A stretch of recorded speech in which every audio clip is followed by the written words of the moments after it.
Primeira pessoa que eu queria passar a fala é o Lúcio Gregori. Ele foi secretário de Transportes na década de 90, um dos criadores do projeto de tarifa zero na época, e vai dar uma palavrinha importante aqui para a gente, colocar alguns pingos nos is, né?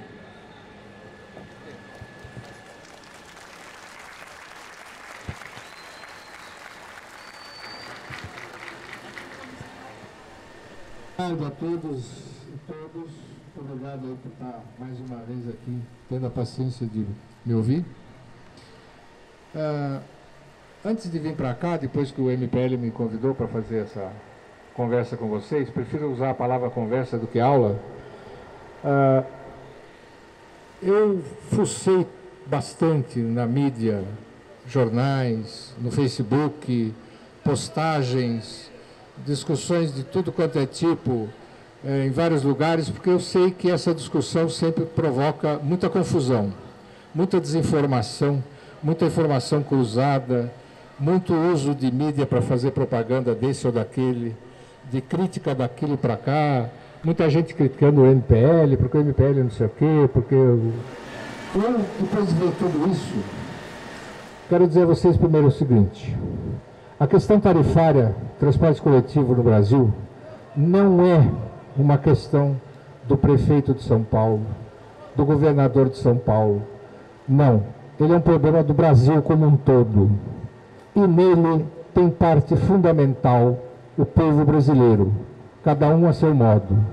Então eu não vou fazer aqui nenhuma consideração maior sobre A, B, C ou D, partido X, Y, Z, porque o que eu quero discutir com vocês aqui é: no Brasil, o transporte coletivo é ruim e é caro, no geral. Tá? E por que é assim? E como é que a gente pode fazer para que isso mude, já que esse país, todos nós nos orgulhamos, ou muitos querem que nos orgulhemos, somos a 6ª ou 7ª economia do mundo, mas o nosso transporte coletivo tem um preço absurdamente alto quando comparado de outros países. Então eu vou falar sobre isso, para ver que essa disputa tem muito chão ainda. Não é por 20 centavos, não é por 50 centavos, não é por nada disso. É porque a tarifa de transporte coletivo do Brasil é muito alta. Então vamos começar a falar a partir disso.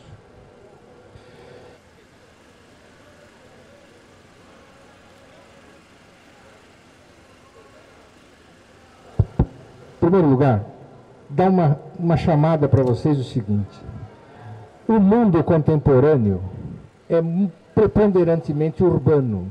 Isso que nós estamos aqui, ó. Né? Hoje, cerca de 85% da população brasileira vive em cidades, em áreas urbanas. A cidade é uma das... Pensem um pouco, é possivelmente uma das mais maravilhosas invenções da humanidade. A gente se esquece, né? Mas na cidade a gente tem um pouco de tudo. A gente tem a residência, a gente tem a escola, a gente tem o hospital, a gente tem a cultura, a gente tem o cinema, a gente tem o baile funk, a gente tem a feijoada, a gente tem um encontro, o futebol de rua, a gente tem tudo. É uma invenção fantástica da humanidade. Só que ela tem uma coisa crucial. Você só desfruta o que tem numa cidade se você puder por ela se mexer, se movimentar. Sem o que você fica prisioneiro, né, de acessar aquilo que o seu bolso permite nos seus deslocamentos. Quem mora nas periferias de São Paulo, quem mora nas periferias de outras cidades, ou mesmo lá onde eu moro, Jundiaí, quem mora em Várzea Paulista, lá no fundão de Várzea Paulista, sabe que a sua vida está limitada e delimitada, e muito limitada, pela sua capacidade de movimentação. Não é à toa que a mídia faz de nós todos pensarmos que o sonho nosso é ter um carro, para a gente poder se movimentar. Ou seja, na verdade, é crucial para a gente viver aquilo que foi uma belíssima invenção da humanidade, a cidade, que a gente possa por ela se movimentar. E para se movimentar, a gente não pode ter catraca, porque catraca limita a gente. Além do que, a catraca brasileira é um exemplo de mau gosto. Vocês andem no mundo inteiro, vocês não vão achar uma catraca como essa. Disso podemos nos orgulhar. É uma catraca para ninguém botar defeito, é horrorosa. Agora, por que isso? Vejam bem, essa economia que é a 6ª ou 7ª do mundo, no entanto, na tarifa de transporte coletivo, se paga um preço absurdo. Eu vou dizer como. Vocês já ouviram a palavra mágica subsídio. Subsídio quer dizer o seguinte: eu não cobro por um serviço aquilo que ele custa, eu cobro menos.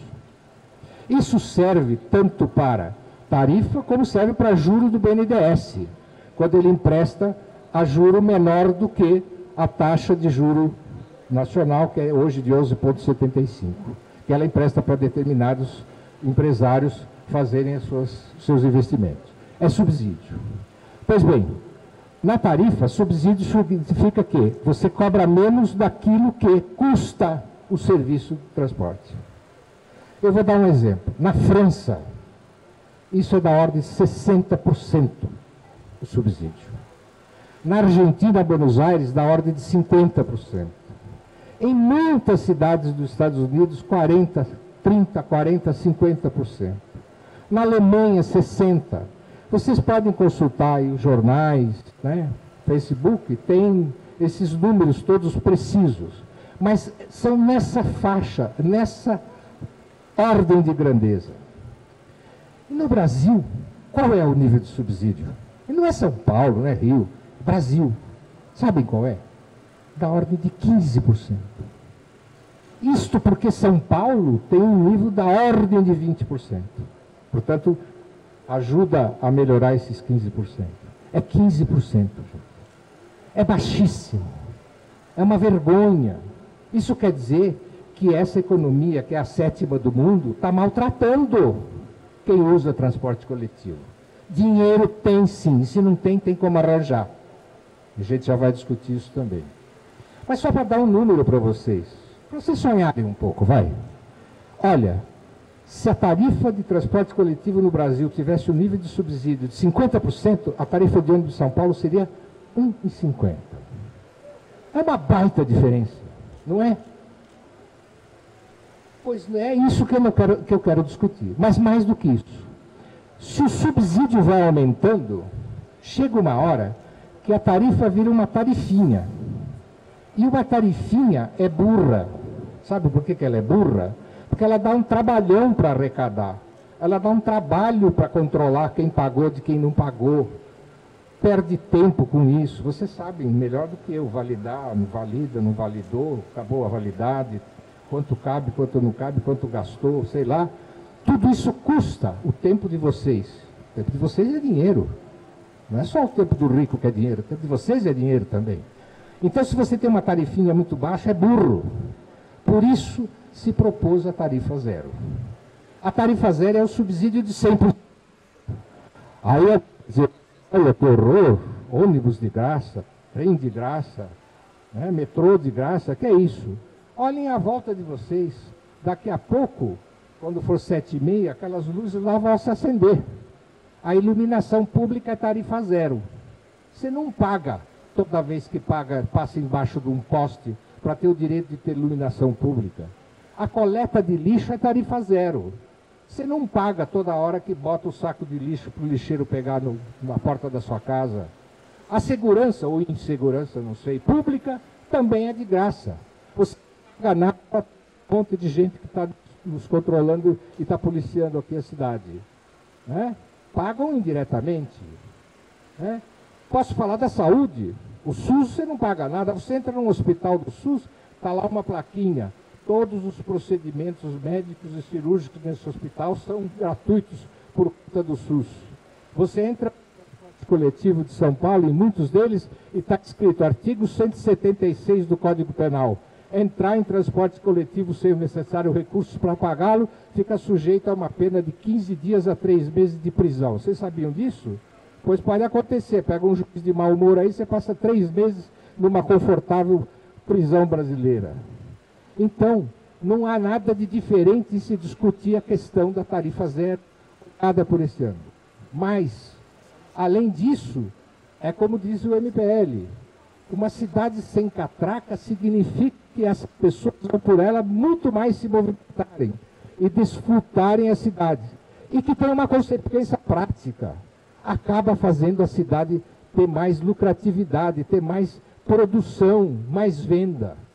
Quer um exemplo? Santa Bárbara do Oeste instituiu a tarifa zero aos sábados, em janeiro de 2013, portanto, antes mesmo de junho de 2013.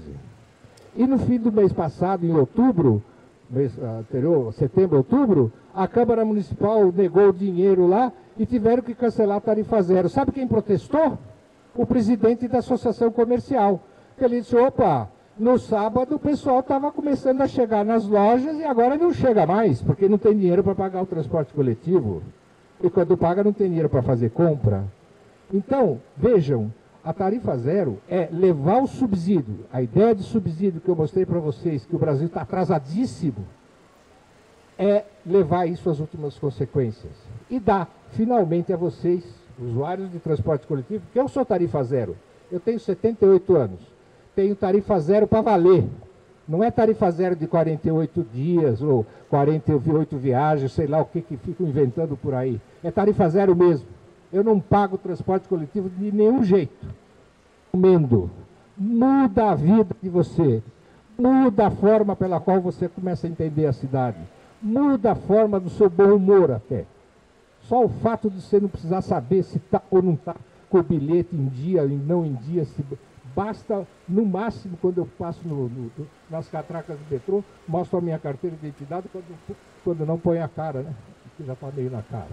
Então, é isso, tarifa zero. Tirando toda essa discussão sobre possibilidade técnica. Possibilidade técnica é uma discussão abstrata. O que existe é uma disputa política. E isso na democracia é absolutamente legítimo. Absolutamente. A democracia é isso. O Estado arrecada dinheiro de um monte de gente. Aqui no Brasil, um parênteses, arrecada mais de quem ganha menos. E arrecada menos de quem ganha mais. Pasmem vocês, é o contrário. Mas, de qualquer forma, o Estado tem um monte de dinheiro. Estado, eu digo genericamente. E a democracia é uma disputa de recursos desse Estado. Cada um puxa do jeito que acha que precisa dos seus interesses legítimos ou ilegítimos. Né? Se vocês lerem outro dia, eu li no jornal um ex-ministro da Agricultura defendendo a constituição de um programa de apoio com juros subsidiados, aquela coisa toda, para a indústria sucroalcooleira que está aí indo mal das pernas. Ele está fazendo aquilo que a gente tem que fazer quando a gente exige tarifa zero, ou quando a gente exige subsídio maior na tarifa de transporte coletivo. É legítimo. Não tem nada do que se pretende dizer de que isso é ideia de maluco, se isso é possível, se não é possível. Isso é disputa política e é absolutamente legítima da democracia. Queria também... Está dando para... Se alguém aí achar que... levanta a mão, a gente encara, tá? Agora falando um pouco mais de São Paulo, porque afinal de contas nós estamos em São Paulo. Mas eu quis deixar claro que eu não quero discutir aqui o reajuste de tarifa de São Paulo, o prefeito XYZ. Estou fora. Aí um cara diz que o MPL faz o jogo da direita. Estou fora desse tipo de discussão. Mas o que eu vou falar aqui, eu procuro dar com dados minimamente que eu considero objetivos, podem ser criticáveis ou não. Mas eu procuro defender pontos de vista minimamente fundamentados. Há, em São Paulo, uma proposta de criar um bilhete mensal sem reajuste. Tem uma discussão enorme, eu já vi interpretações, 23 viagens, acima de 23 viagens é vantagem, não é vantagem. O bilhete mensal teve só 1% de adesão, mas com esse fato dele não ser reajustado, talvez agora aumente a adesão. toda essa parafernália. O que eu quero dizer para vocês é um outro ponto de vista. Porque hoje eu entrei no site da SP Trans e tem tanta modalidade de bilhete, com tanta variedade de mobilidade, de validade. Vá tomar banho, o sujeito precisa andar com um manual para saber qual é o bilhete que eu compro hoje, né? O que eu faço amanhã. É muito, não? Bom, mas deixando de lado isso, nem se diga o governador do estado. Fala pouco e não faz nada, né? Ou seja, nem o negócio do vale do bilhete gratuito para os estudantes, sei lá de que forma é, porque até agora ninguém explicou direito, agora é que ele mandou para a Assembleia Legislativa. Portanto, não estou falando do prefeito A ou do governador B, nada. Vou falar genericamente. Foi feita uma auditoria pública no sistema de transporte por ônibus de São Paulo. Nesse relatório da Ernst Young, uma auditora internacional, e lá está publicado no site da CPTrans, se não me engano, no volume 2, página 22, está escrito que a taxa de lucro das empresas de transporte coletivo de São Paulo, no período de 10 anos de contrato, foi de 26%. Veja bem, taxa de lucro, receita versus despesa, não tem capital no meio. E que a das cooperativas foi de 34%. Olha, gente, é uma taxa de lucro, receita sobre despesa, muito elevada. Então, fizemos... agora já pegou. Eu fiz o seguinte cálculo. Vamos admitir uma taxa de lucro civilizada de 12% ao ano, ao invés dessas duas que eu falei, tá? Sabe quanto a prefeitura teria economizado nesses 10 anos se a taxa de lucro fosse de 12% ao ano, que não é nenhum pouquinho, não, é bem razoável, sem entrar despesa de capital, tá? Teria tido uma economia trazida à moeda de hoje de 6,9 bilhões de reais. Para vocês terem ideia, a imprensa fez bastante barulho quando o subsídio da Prefeitura de São Paulo no ano passado atingiu 1,7 bilhões. Portanto, são 4 anos de subsídio pagos através de lucro para as empresas de transporte coletivo. Com isso eu estou querendo dizer a vocês formas melhores e mais inteligentes de fazer com que a tarifa não suba na cidade de São Paulo. Mas, de qualquer forma, há que se ter uma discussão nacional a respeito dessa questão tarifária pelas razões que eu comecei a dizer. E eu tenho vocês que querem, entrem num site chamado mobilidadebrasil.org, é um site sediado em Belo Horizonte, se não me falha a memória, um grupo de discussão que existe lá, e que eles fizeram um rol de propostas com a qual eu colaborei também. O João Luiz da Silva Dias, um professor da Fundação João Pinheiro também, em que a gente faz um rol de propostas. Eu vou dizer para vocês algumas delas. No Brasil, não existe um código de desempenho de transporte coletivo. Cada lugar é um festival. Pode ser bom aqui, ruim acolá e assim por diante. O Brasil precisa ter um Código Nacional de Desempenho.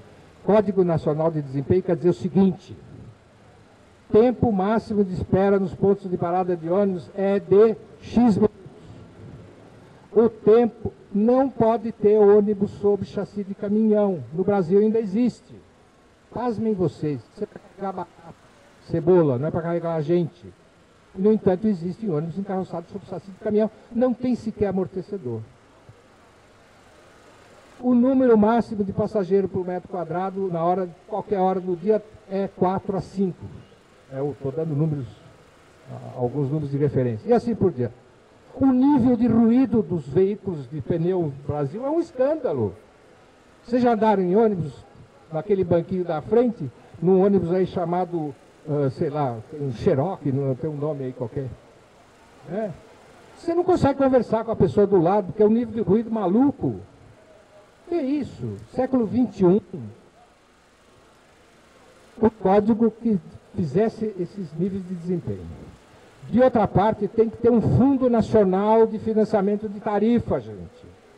Não dá para o Brasil ter esses níveis de subsídio baixíssimos que eu citei antes. Como é que faz esse fundo? Não é o caso aqui de discutir em detalhe, mas tem que fazer uma nova política tributária nesse país e, particularmente, uma política tributária sobre combustíveis. Não é só a tal da CID, que é uma contribuição de intervenção no direito econômico, que pode a qualquer momento mudar, tanto que hoje é zero. Não, é uma política tributária sobre combustíveis de outro modo, para ajudar a financiar, e assim por diante. Vale transporte. Todo mundo fica falando que vale transporte é isso e aquilo.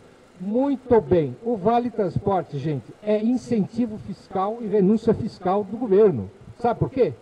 Aquilo que o empresário paga de vale transporte para você, que pode descontar até 6% do seu salário, é descontado na sua declaração como despesas, custos operacionais.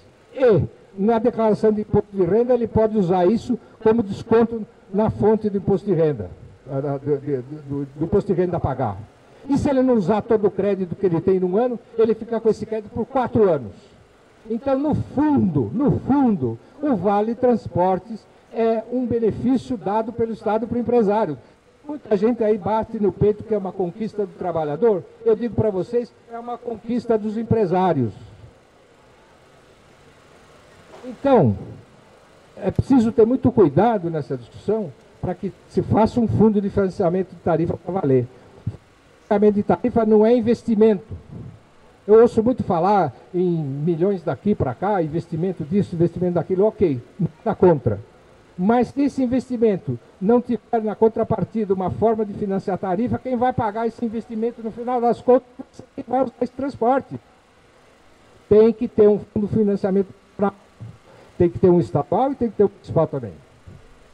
E finalmente, eu queria ressaltar para vocês uma outra coisa.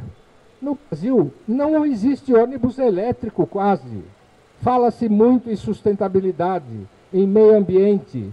Ainda se usa, eu vi aqui agora mesmo um ônibus elétrico com aquela alavanquinha para pegar. Lá é do século XX, para não falar do XIX, né?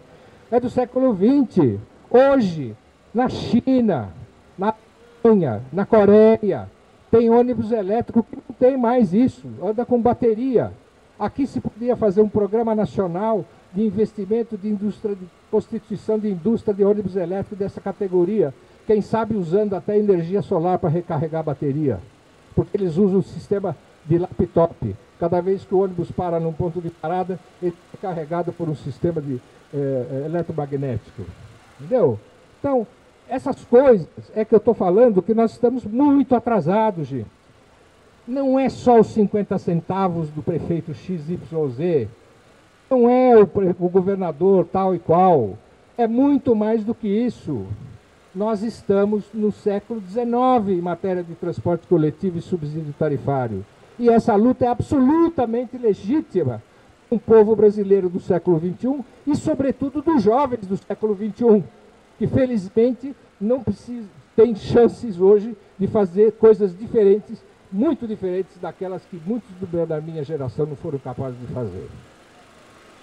Eu queria dizer a vocês que existe no Congresso Nacional uma proposta de emenda constitucional chamada Proposta de Emenda Constitucional 74. Está no Senado Federal. Já foi aprovada no Congresso, na Câmara Federal, com o número de PEC 90. Foi de autoria da prefeita Luiz Erundina, eu cito aqui, foi autora, que estabelece o transporte como um direito social. Já explico um pouquinho mais para você. Está no Senado, está com todos os pareceres de comissão favoráveis no Senado. O seu Renan Calheiros tem que botar a mão e botar em votação isso, e a gente tem que pressionar para que isso vire de fato um direito social. E eu explico por que isso é importante. Artigo 6º da Constituição Nacional. Tem direito social. Vocês sabem o que é direito social? Basta você ser brasileiro, basta. Mais nada é necessário para que você tenha direito a ter o SUS, a que você tenha direito à saúde, à educação pública, segurança, todos os outros direitos sociais do artigo 6º. Mas, para você se movimentar na cidade, pague e agradeça se alguém lhe der um subsídio merreca, como esses que dão aqui atualmente. Não só em São Paulo, mas em todo o Brasil. No fundo, eu queria transmitir a vocês essa. A luta de vocês é absolutamente legítima. É preciso estar o tempo todo esperto e atento para que não caiam nas escorregadas que tentam fazer vocês caírem. A luta de um movimento popular e um movimento social é absolutamente legítima em qualquer momento, em qualquer instante, na defesa dos seus interesses, que no caso são absolutamente o interesse da maioria do povo brasileiro. É isso.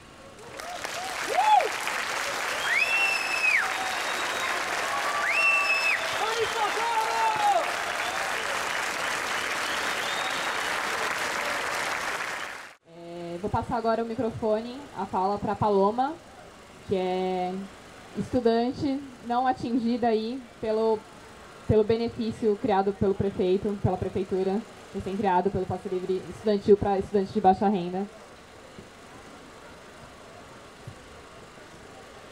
Boa tarde. Meu nome é Paloma, eu estudo num cursinho popular lá no Extremo Sul.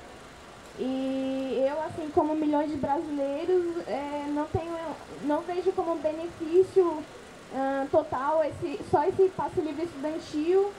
E eu vejo como um absurdo também esse aumento da tarifa, porque esse aumento da tarifa, ele impede que mais de 37 milhões de pessoas que já estão incluídas no transporte continuem sem o acesso à cidade, sem o acesso aos direitos que são básicos à população. E como eu vou falar sobre a parte do acesso à educação na cidade, é bom lembrar que não existem só essas catracas do transporte, mas também existem as catracas da educação, das universidades. Vamos falar sobre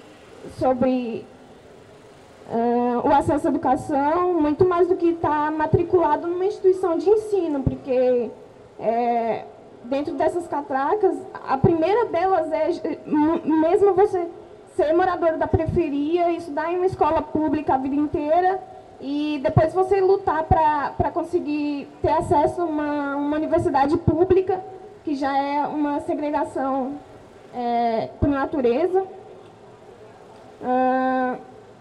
Assim, eu como milhões de vestibulandos e vestibulandas que não tiveram a oportunidade de pagar um cursinho mesmo, particular. A gente faz os cursinhos populares na periferia, já que a gente não tem já o acesso à mobilidade, a poder procurar opções mais qualitativas aqui no centro. E eu vejo a tarifa como esse impeditivo ao ensino superior, no sentido que esse passe livre que vem aí, ele promete beneficiar essa parcela mínima da população que não chega nem 10%, mas a cota dele de viagem seria o quê? 48%. 48 viagens, desculpa.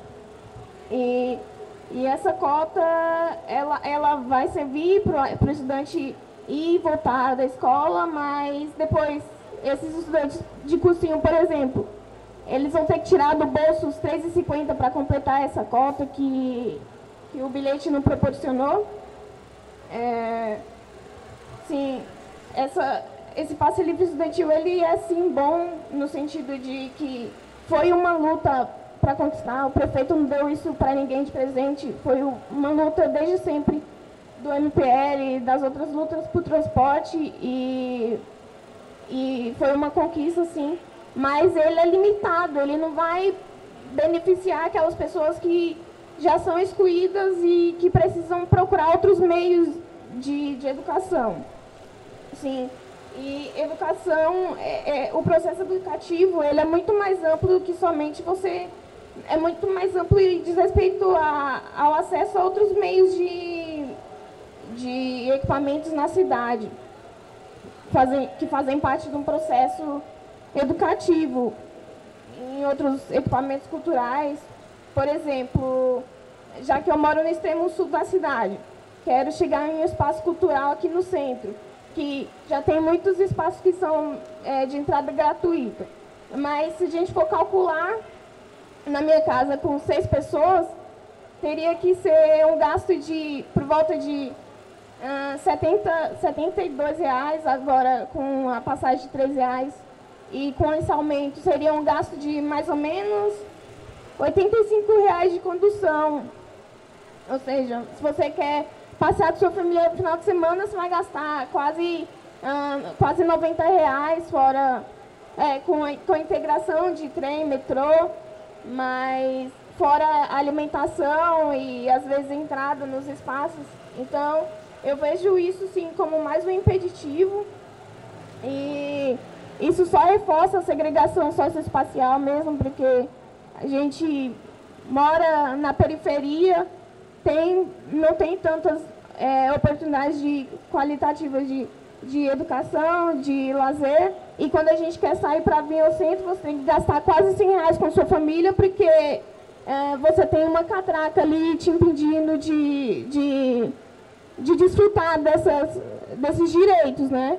Que uma cidade só existe para quem pode se movimentar por ela, e já que a gente que já mora na periferia não tem acesso a esses meios, e quando você quer vir no centro, você tem que pagar por isso, isso sim é um absurdo. Então, eu vejo sim a tarifa como um meio de segregar a periferia mais ainda, né? É isso.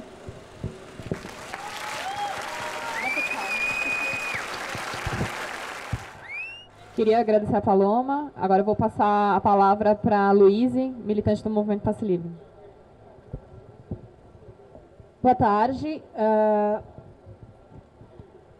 Para começar a minha fala, eu acho que eu posso pontuar alguma coisa em relação ao movimento. O Movimento Passe Livre, ele se baseia um pouco nas lutas que aconteceram pelo Brasil, a revolta do Buzu em Salvador e a Guerra da Tarifa em Florianópolis, que em Florianópolis conseguiram barrar o aumento em 2004. E aí, a partir a partir dessas lutas que teve pelo Brasil, o movimento se baseou defendendo o passe livre estudantil. E depois, com o passar da militância, a luta, enfim, conhecendo as pessoas, e quando tem um aumento da tarifa, e você consegue perceber que o aumento da tarifa, ele não atinge não só os estudantes, mas as pessoas também que utilizam o transporte público, então você consegue perceber que o passe livre estudantil, ele é uma coisa limitada. E aí a gente entende que o transporte, ele deve ser um direito, não tratado como uma mercadoria. E se ele deve ser tratado como um direito, a gente não deve pagar por ele. Assim como a gente tem o direito à saúde, à educação, e a gente não paga por esses direitos.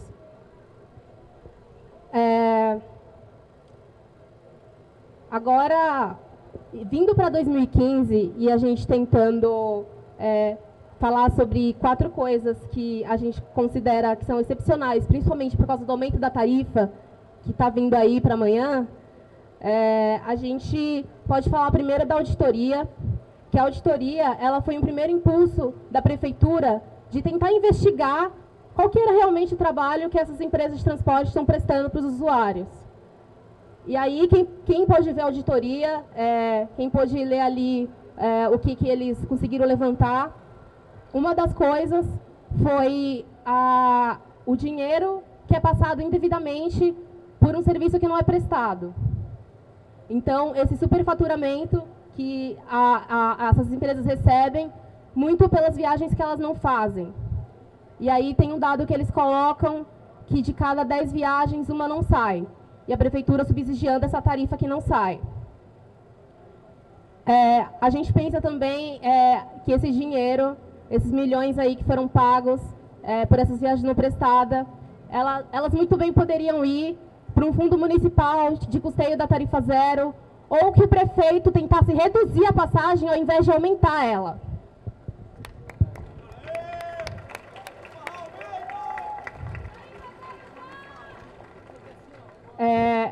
Não só esse dinheiro que foi passado pelas viagens não prestadas, os 5 milhões que foi gasto por essa auditoria, uma vez que todos os movimentos sociais já pautavam que todos esses empresários gostavam, eles ganham dinheiro em cima do sofrimento cotidiano de todos os usuários do transporte. Então, o que a gente está pautando é que se esses 5 milhões de auditoria, mais todos os repasses indevidos para essas empresas, vamos pensar quanto que seria aí se a gente fosse pensar no custeio total da tarifa.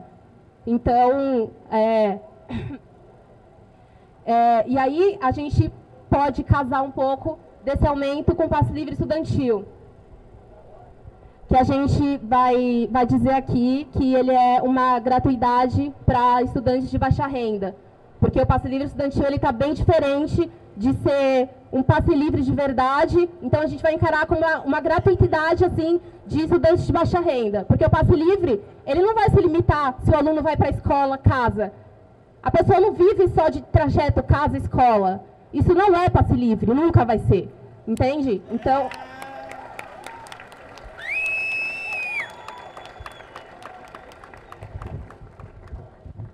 outra coisa é, como eu estava dizendo, que o movimento, a princípio, se pautava no passe livre estudantil, a gente também não pode achar que o prefeito realmente acordou um dia e falou: nossa, eu vou dar passe livre para todos os estudantes de baixa renda, como eu sou legal. Então, isso é fruto de todas as lutas que o MPL travava, sempre do começo, e depois que começou a pautar a tarifa zero universal, não deixava os estudantes de lado. Mas a questão é que todo mundo tem esse direito social, que é o transporte, ou pelo menos deveria ter, só que não tem na prática.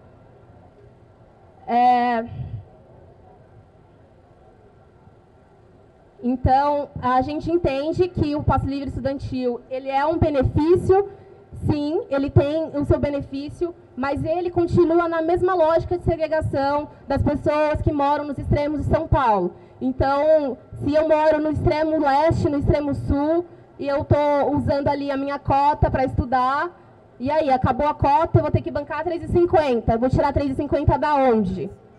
E se eu pular a catraca? Se eu pular a catraca no trem, no metrô, eu vou levar porrada na cara? É isso? É assim que se resolve a galera que tenta lutar aí por um pouco de mobilidade e aí sofre essas repressões de todos os lados e aí fica por isso mesmo. Então, essa gratuidade para os estudantes de baixa renda, ela ainda segue nessa lógica de que a população de uma cidade ela continua excluída, sendo que aquela pessoa que é excluída da cidade, ela é aquela mesma que constrói a cidade. Então, a lógica desse passe livre, muitas aspas, ela bate de frente com a tarifa zero, enquanto que a tarifa zero ela trabalha aí com uma subversão dessa lógica do passe livre estudantil.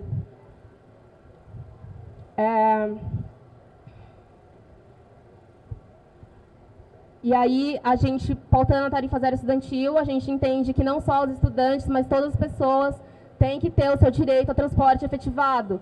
Porque se a gente efetiva o direito ao transporte, a gente vai efetivar o direito à saúde, à educação, ao lazer, à cultura. Então, se uma pessoa consegue se movimentar pela cidade e ir para qualquer canto que ela queira, com certeza ela vai conseguir também construir uma cidade melhor do jeito que ela quer.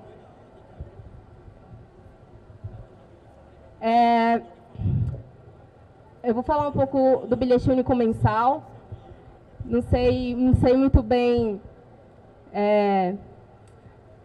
qual que é o benefício dele, porque, na verdade, a gente enxerga que o bilhete único mensal ele é só uma tentativa de descer goela abaixo dos usuários, que essa política está se mostrando muito fracassada, tanto que o Lúcio comentou, 1% de todos os usuários utilizam o bilhete único mensal. Um custo que custou quase 400 milhões para 1% usar. Qual que é a lógica disso? Nenhuma. Então, acho que o prefeito acha, não sei, aí eles tentam levantar hipóteses por que não teve adesão ao bilhete único mensal. Ah, foi por falta de divulgação. Será? Será que é porque a galera não tem R$140 para colocar no bilhete de uma vez? Será que não é por isso? Ou ele acha que a gente tem 1/4 desse dinheiro para colocar semanalmente? Eu não tenho. E aí? Então, a política do bilhete único mensal e aumentando a tarifa, é isso que a prefeitura está fazendo, querendo obrigar todas as pessoas a usarem o bilhete único mensal. E aí, a prefeitura obrigando os usuários ao bilhete único mensal é o que ele está tentando fazer com que essa política dele aí, fracassada, pareça um benefício, uma vez que ele está aumentando a tarifa para R$3,50 e está congelando o preço do bilhete único mensal.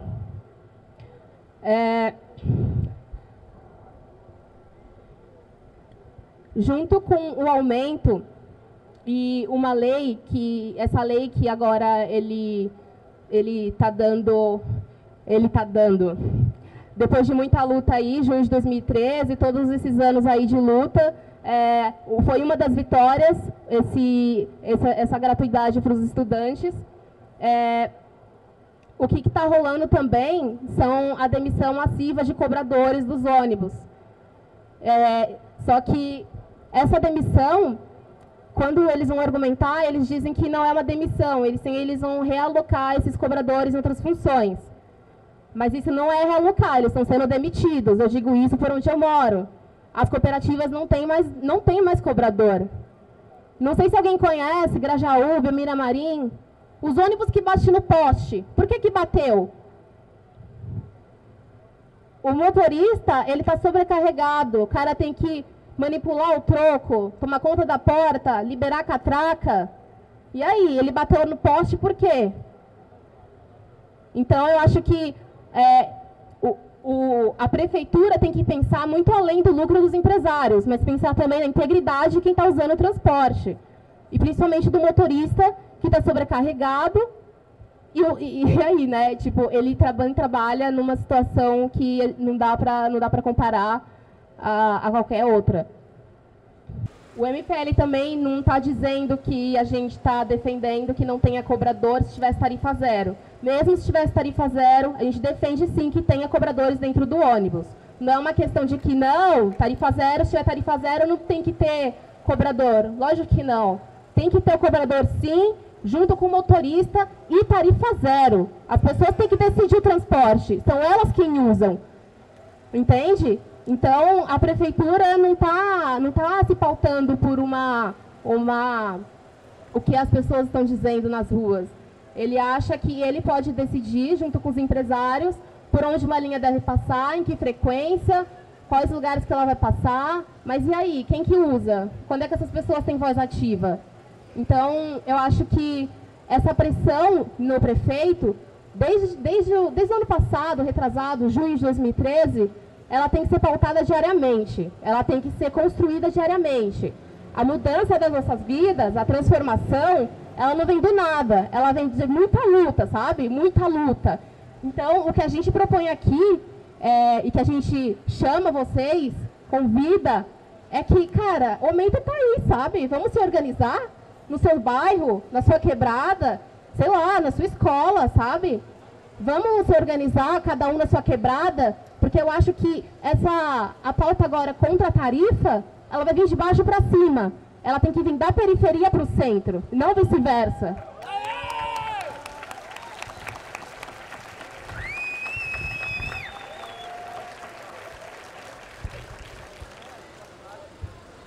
Acho que é isso, né, gente? Só a luta muda a vida.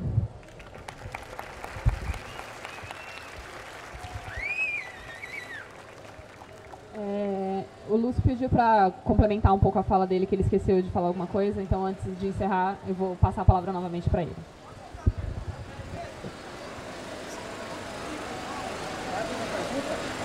Pode, aqui não tem nada proibido. Né? Primeiro ponto, acho que seria ideal a abertura de posto. É justo o preço que eu pago, R$3,50? Quantas pessoas carregam e quanto é gasto no combustível? Fiz uma pesquisa, não consegui achar. E outra coisa, o subsídio. O subsídio hoje é de 1,7 bilhões, vai aumentar para 2 bilhões. Se eu coloco tarifa zero, esse subsídio vai aumentar para 9 bilhões, e aí vai ser proposto, ou a melhor maneira seria municipalizar? Não, eu vou ser rápido na explicação para você, depois falar o que eu queria terminar de falar. É o seguinte, olha. Se você fizer tarifa zero, a prefeitura vai ter que gastar mais do que 1,7, é lógico. Mas não tem mágica nisso. Na verdade, a prefeitura vai ter que... Por isso que eu falei no Fundo de Financiamento Federal, não é só a Prefeitura de São Paulo, o Governo do Estado de São Paulo, o Governo Federal vai ter que entrar nessa jogada também. E não vamos pensar só São Paulo, é o Brasil inteiro que tem esse problema. Agora, vai ter que ter. E de onde é que sai dinheiro para essas coisas? Sai de imposto, meu filho. Não tem outra. Agora, no Brasil, é o que eu te falei, não vou entrar aqui no mérito em detalhe. No Brasil, você paga mais imposto do que eventualmente onde você trabalha o seu empregador. Entendeu? Porque tudo que você compra, imposto de consumo, você paga. Tá? Agora, imposto sobre a renda não paga na mesma proporção.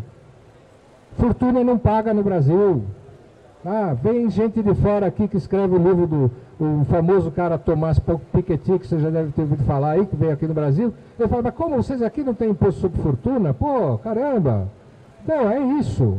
Então, essa é uma disputa política, por isso que eu falei, não tem mais. Não é você que vai pagar. Você, porque imposto na sociedade contemporânea ocidental capitalista, para não ser nem um pouco radical, paga mais imposto quem tem mais dinheiro e paga menos imposto quem tem menos dinheiro. No Brasil é exatamente o contrário. Aí não dá, né? Agora, o que eu queria falar, para terminar, obrigado, eu queria falar o seguinte, duas coisas. Primeiro, eu quero comemorar aqui com vocês uma tarifa zero nova no Brasil. No município de Maricá, no Rio de Janeiro, o prefeito fundou uma empresa estatal da prefeitura para competir com as empresas que tinham monopólio, fez umas tantas linhas de ônibus e é tarifa zero mesmo. Tarifa zero, como a Luísa disse que é. Entra, anda quanto quiser, para onde quiser e não paga. E quem paga lá é a prefeitura de Maricá. Então eu quero lembrar vocês que temos sim o que comemorar. Comemorar a tarifa zero de Maricá é uma das coisas a comemorar. A outra, eu queria dizer a vocês o seguinte, o nome tarifa zero apareceu pela primeira vez, eu tenho isso bem na minha cuquinha aqui, apesar da idade, no dia 28 de setembro de 1990, quando, como secretário de transporte, junto com a prefeita Erundina, nós anunciamos o projeto de gratuidade e se falou, não é ônibus de graça, é ônibus a tarifa zero. 24 anos depois, essa marca é uma força nacional. Está todo mundo querendo usar a marca. Está aí a Luísa falando tarifa zero para estudante, que não é bem tarifa zero, parece, ninguém sabe, está meio confuso. Mas a marca tarifa zero é fortíssima. Por uma vida sem catracas é o que ela espelha de mais forte. Vocês, moços e outros que aqui estão, têm na mão uma força enorme de simbolismo através da tarifa zero. Porque através disso vocês estão fazendo a luta política por uma efetiva democratização desse país. Para valer, sem concessões de espécie nenhuma. Democracia, sim. Democracia bem radical. Tarifa zero nessa democracia.